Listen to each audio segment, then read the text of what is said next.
Hello, my friends. Greg Clowminzer here, and it's Thursday morning, and I wanted to share some morning reflections with you.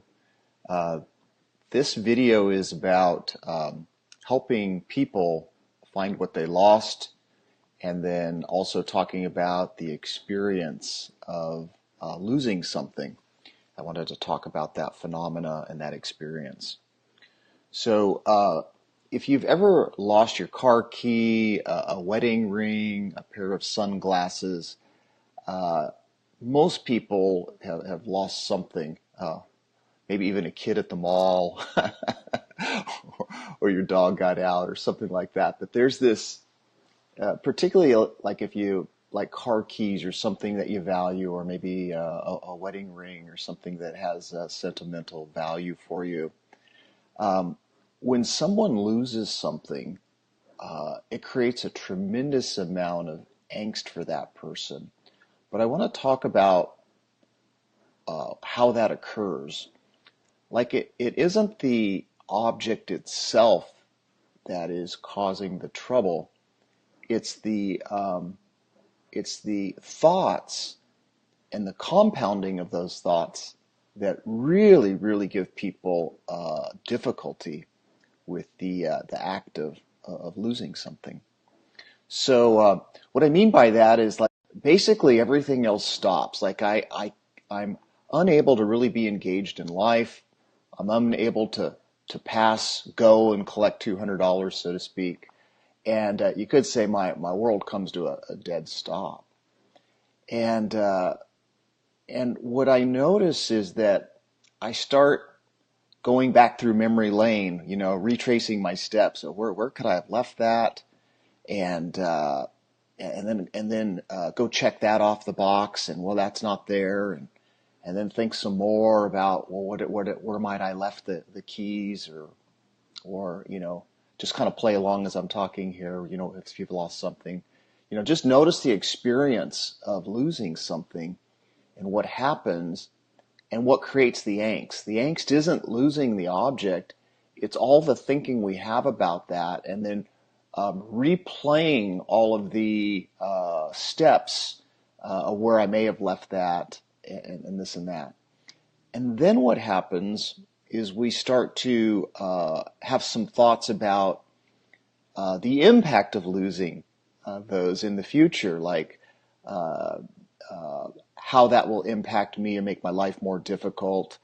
Maybe on the car keys, I had my post box or my mailbox key on there as well, and that's going to create me problems. And then I start thinking about, well, how am I going to get that replaced? And I might have thoughts about not only my car keys there, but there's the key to the community pool there, and oh, that's gonna cost me $100 or something like that. So I just want to point to the fact that when we've lost something, it can really create extraneous thought about trying to find that, and particularly in our heads, to really obsess and drive us nuts. So I just want to kind of paint that picture. Now, imagine you had a friend who had lost something, whether it be a wedding ring or car keys or sunglasses or anything for that matter. What does it feel like to help somebody find something that they've misplaced or lost? Whether you find that or the other person finds it, what's it like? What's that experience like when you help somebody find something that they've lost? And that's really what I want to point to. Um, because this morning I was thinking of, what matters to me about the work that I do. And what came up to me is I just help people find something that they've lost, whether that be their passion, they've lost themselves in the busyness of life, they've lost the intimacy in the relationship, they've lost their peace of mind, they've lost their joy in life. Um, I got really clear this morning. That's why I love what I do, is that I hang out with people who have lost something. And here's the deal. A lot of times people don't even know that they've lost something. But you know how you can tell when somebody has lost something, whether they're conscious of it or not, is that they're extremely anxious. They're extremely anxious because in the background of their mind, they're still trying to figure out how they got off track or how they got lost to begin with or what they've lost and where it might be and thinking about their future of not having that. Now, it may not be on the forefront of their mind, but if somebody's really anxious, I guarantee that they've lost something. And in 9 times out of 10, they've lost connection with who they are.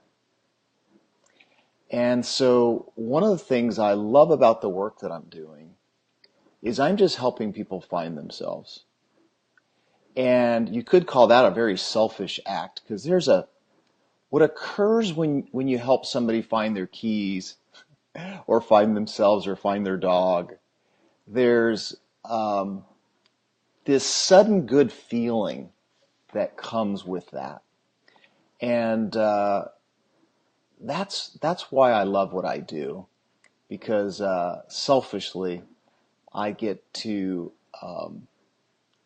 be the recipient of those good feelings that come along with helping someone find themselves, find their passion, find their heart, find peace of mind. So that's some morning thoughts there for you, and I just want to kind of open up and really share why I do what I do and why it matters to me. Like, it really matters to me to help people find what it is they're looking for. So that's it. I hope you've enjoyed this. Looks like somebody just jumped on.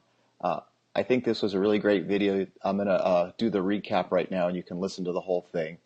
But I was just talking about the feeling of losing something, whether it be car keys or a wedding band, and how that actually causes people stress and anxiety. And then secondly, what it's like to help somebody find something that they've lost. And so go ahead and re-listen to this whole thing if you've just joined in, because I'm gonna check out now. So thanks for watching.